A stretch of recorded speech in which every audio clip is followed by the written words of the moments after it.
في ندوة نظمها معهد ودرو ويلسلون للدراسات في الولايات المتحدة، أكدت مساعدة وزير الخارجية لشؤون الشرق الادنى بربارة أن لا حل للبنان للخروج من أزمته إلا عبر برنامج مع صندوق النقد الدولي. Lebanon's best prospect for getting out of the spiraling economic crisis is through an IMF loan and restoring international confidence by enacting long overdue reforms to access the $3 billion that's on the table now.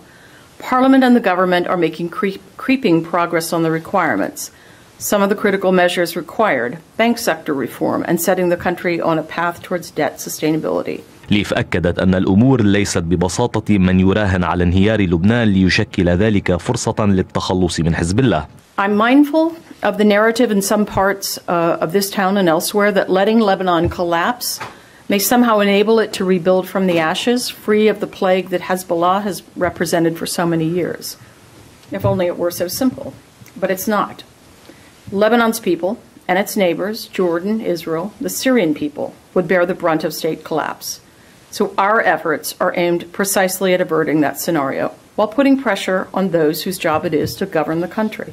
وردا على سؤال من السفير السابق للولايات المتحدة في لبنان ديفيد هيل عن السيناريوهات التي يمكن توقعها في لبنان، أكدت ليف أنه يمكن تخيل نواب يحزمون حقائبهم ويغادرون البلاد. Maybe you could elaborate a bit on scenarios that you see in the months ahead. I can see scenarios where there is disintegration. That's worse. I mean, you can think of a lot of catastrophic scenarios, and I somehow imagine a lot of these same parliamentarians packing their bags and going off to places in Europe or elsewhere where they have property. That's sort of the darkest end of the spectrum. But it is not really the work of foreign diplomats to get on the parliamentary floor and get them to make the deal that will unlock the presidency.